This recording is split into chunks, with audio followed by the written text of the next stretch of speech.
Hi Libra, welcome and this is your reading. Be open-minded, hindi halos lahat makaka-resonate. Piliin lamang. Start na tayo. Thank you nga po pala sa mga nag-subscribe at sa mga bumabalik. Marami pong salamat. Give me the message for Libra.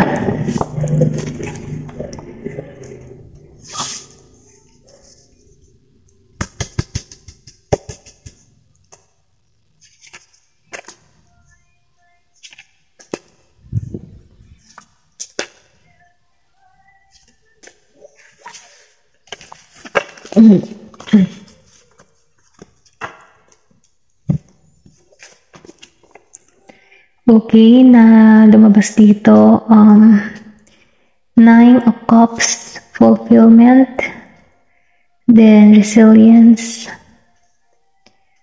9 of Wands, then meron dito 4 of Wands, and 3 of Cups. Okay. Sinasabi dito, kung ano man yung hinihiling mo, matutupad siya. Then, nakikita ko rin dito na magkakaroon ka dito ng kagalakan, kasiyahan, na magbibigay sa'yo ng, alam mo yun, ng positibo para sa'yo. Kasi meron ka ditong abundance na parating sa'yo. Kung ano man yung mga pinagkakabalan mo or tinatahak mo, negosyo man o trabaho, meron ditong abundance na naghihintay sa'yo. Pwede rin kasi yung abundance kasi yung halimbawa yung pagiging positibo mo, or pwede rin sabihin natin na nababago mo na yung sarili mo, wala kang problema, abundance ka para sa sarili mo. Then nakikita ko rin dito na ma-achieve mo lahat ng mga gusto mo. Kung ano man yung mga hinihiling mo, makukuha at makakamit mo yon.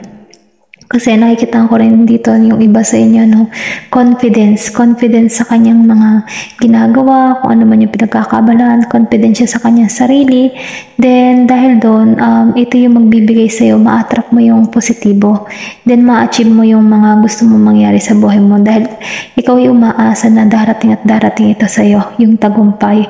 At nakikita ko rin dito na talagang naka-focus ka kung ano talaga yung gusto mong marating at makamit sa iyong buhay. Ayun, yun nakikita ko. Then, yung iba sa inyo, nakikita ko rin dito na natin na patuloy ka pa rin na nakikipag humaharap, patuloy ka pa rin humaharap sa hamon ng buhay, okay? Ayun, yun yung salita doon, Then, sinasabi dito, kung ano man yung mga pagsubok, na kinakaharap mo, malalampasan mo yan. Then nakikita ko rin dito na kung ikaw man ay nag-i-start na sa trabaho or kung ano man sa larangan, online man yan, kung ikaw pa lang ay nagsisimula sa panahon ngayon, nakikita ko rin dito na may pagsulong, Kumbaga ngayon, medyo yung iba sa inyo na nag-i-start pa lang, hindi pa nakikita yung talagang masasabi na granted yung kanyang ginagawa or yung wish, dahil kauumpisa pa lang, Pero ganun pa man, sinasabi dito, sa pag-uumpisa mong iyan, kung ano man yung tinatahak mong trabaho, online man yan o kung ano pa man, meron yung pag-usad, may magandang mangyayari sa'yo. Kumbaga, kailangan mo lang diyan ng tiyaga. Dahil meron ditong tagumpay, Kumbaga sinasabi dito, kahit napapagod ka, yung iba kasi nararamdaman ko na pagod na sa kanyang ginagawa, sa kanyang ginagampanan, meron diyang magandang, kumbaga sinasabi din na huwag kang susugo kasi malapit ka nang makamit yung iyong mga minimithi sa buhay, okay?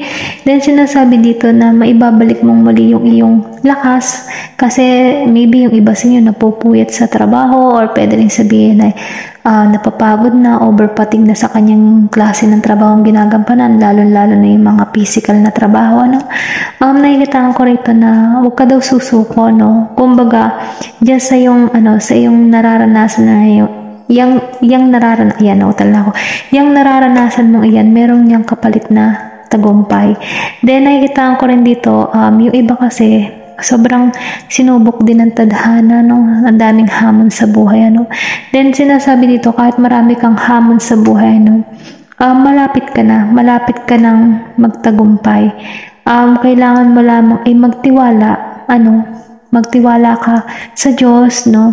At manalangin ka kasi ibibigay sa iyo kung ano man yung hinihingi mo kasi lumabas dito yung wishes come true. So, ibig sabihin, kung ano man yung mga sinisimulan mo, kung hindi mo pa lang nakikita yung progress, magpatuloy ka na kasi merong magandang naghihintay sa iyo, okay? Ayan lang yung nakikita ko dito. Then, dito tayo, no, sa Four of Wands, kung problema mo naman ay pag-ibig, no, kasi yung iba dito, hindi halos lahat, hindi masaya sa kanyang nararanasan.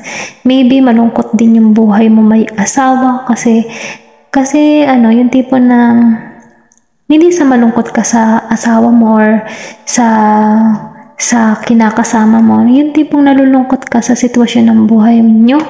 Okay, maybe dahil siguro kinakapos ka ngayon sa budget, ganon, or pwede rin sabihin na dun sa mga LDR situation, nalulungkot ka kasi malayo yung minamahal mo sa buhay. Kumbaga, imbes na magkasama kayo physically, nangyayari dito, lang siya, emotionally, ganun lang.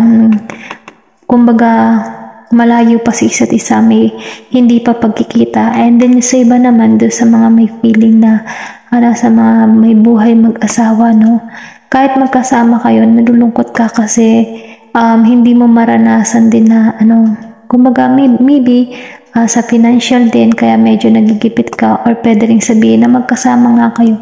Pero kulang naman sa pag-aaruga para sa iyo, yun nakikita ko, kumbaga may magkasama pero hindi siya masaya, kaya lang maybe kulang lamang sa spark ng bawat isa, maybe dahil busy sa trabaho, yung ganun ba, or pwede rin sabihin ikaw yung busy sa trabaho, yung kinakasama mo nalulungkot kasi imbis na meron kayong time sa bawat isa, parang hindi niya maramdaman kasi parang ang layo-layo niya sa isa't isa. Ganun ba? Merong busy yung isa.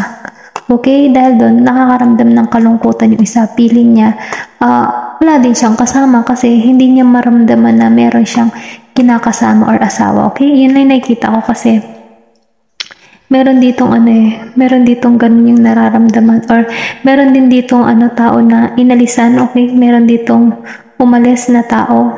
Okay? Dahil siguro meron ditong nangyari na kailangan niyang umalis dahil sa trabaho, or pwede rin sabihin na madestino siya sa malayo dahil doon kinalulungkot ng isa. Okay, meron ka ditong person na Aries, Sagittarius, Gemini, and Cancer, Pisces. Okay, then tingnan natin dito sa Three of Cups upright. Nakikita ko rito, yung iba sa inyo attend ng sabihin natin attend ng reunion, then celebration, maybe may attendan kang kasal, sabihin natin na magkikita-kita muli ng mga kamag-anak. Kumbaga ito yung time na magkakaroon ka dito ng socializing sa iba, parang binibigyan ka dito ng pagkakataon na magsaya-saya. Okay, then nakikita ko rin dito na yung attendan mo na sabihin natin party, wedding, engagement party, baby shower, o kung ano pa yung reunion, celebration, parties, or mga event na masasaya, nakikita ko rito na talagang ikaw ay magsasaya. Makikita mo talaga nag-cheer silang lahat. Then nakikita ko rin dito na magkakaroon ka dito ng alam mo yun, kagalakan kasi magkikita-kita muli kayo ng inyong mga pamilya, mga pinsan, kamag-anak, or pwede rin sabihin kung reunion ng mga kaibigan mo, mga batchmate mo, ganyan. Ito yung magbibigay sa'yo ng panibagong memories na ikagagalak ng iyong puso kasi alam mo yun, parang kahit papaano nabigyan mo din ng kumbaga panahon yung sarili mo para magsaya kasi nakikita ko rito meron ka ditong alam mo yung napapagod. So ngayon, dumating yung point na gusto mo rin mag-happy-happy. Okay? Ito yung nakikita ko, meron ditong masayang mangyayari sa'yo. Okay? Then, yung iba lalago yung kabuhayan. kung ito naman ikaw ay nalulungkot sa love life mo, maybe malayo pa kayo sa isa't isa ng iyong minamahal, may LDR situation, pero sinasabi dito huwag kang mag-alala. Kasi mahal ka pa rin naman ng tao na yun.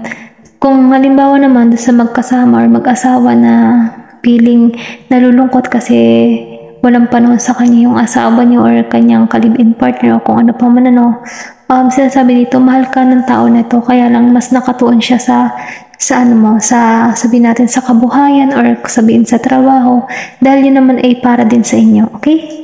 So, sinasabi lang dito na bigyan mo na lang ng mahabang pasensya or kaya pwede mo rin sabihin sa kanya na magkaroon din ng oras para sa iyo na sa ganun, magkaroon ng kayo ng bonding sa bawat isa. Kumbaga, bumalik yung init at pagmamahalan ng bawat isa. So, ngayon tingnan natin ano pang mensahe para sa iyo, Libra?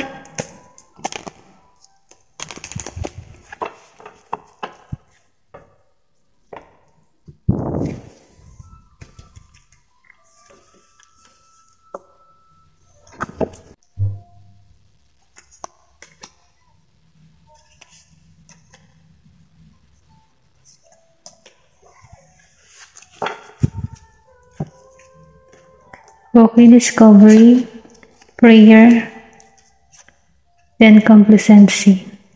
So, lumalabas dito, may nalulungkot nga dito. Maybe dito dahil lumabas dito yung kulang sa, sabihin natin kulang sa pag-uusap or pwede rin sabihin na feeling alone, ganyan, kahit may kinakasama, nalulungkot siya. So, ngayon kaya nakakaramdam siya ng lungkot dito, Kumbaga, parang wala nang attention sa kanya yung live-in partner niya. Pero ganun pa man sinasabi dito, huwag ka mawala ng pag-asa kasi maybe may dahilan naman kung bakit nangyayari iyon. Then sinasabi lang dito na kailangan mo magdasal, okay? Kailangan mo magdasal. Mag-pray ka lang na mag-iba yung samahan ninyo, dumating yung point na mag-ina lang kayong masaya sa bawat isa. Then, kumbaga magkaroon na kung kayo malayo sa isa't isa, dumating din yung araw na magkita kayo, okay? Kumbaga manalangin ka lang kasi at magtiwala kasi walang imposible sa panalangin, Then nakikita ko rin dito na kung ano man yung hinihiling mo, magaganap at magaganap dahil lumabas din dito si Nine of Cups, kung ano man yung mga hinihiling mo, maibibigay sa'yo. So, para maganap yun, kailangan mo rin manalangin nang sa ganon, ma-attract mo tong positibo. Then, lumabas ang discovery, Sinasabi dito, na meron ka ditong madidiscover, maybe, dun sa mga single, meron ditong bagong pag-ibig na parating sa'yo or pwede rin sabihin na may makaka-discover sa'yo, okay? Na magbibigay sa'yo ng tunay na kagalakan at kasiyahan. Pwede rin sabihin na ma-discover ka dito sa pupuntahan mong mga event, party, okay? Ito lang nakikita ko. Pwedeng sabihin natin na ikaw yung maka-discover kung ikaw man ay lalaki or kung ikaw naman ay babae, madi-discover ka ng tao nito at magbibigay. Kumbaga makakaramdam ito ng tao na ito na something at kakaibang pakaramdam mula sa'yo kasi nakikita ang kanya na bihira, okay? Or pwede rin sabihin na may something sa iyo, okay? Na hindi niya maipaliwanag. Kumbaga, ginagabayan itong taong ito patungo sa iyo. Or pwede rin sabihin na meron ka ditong bagong kaibigan na lalapit sa iyo, dito sa mga events na pupuntahan mo, okay? Ayun lamang, Thank you for watching. And love and peace.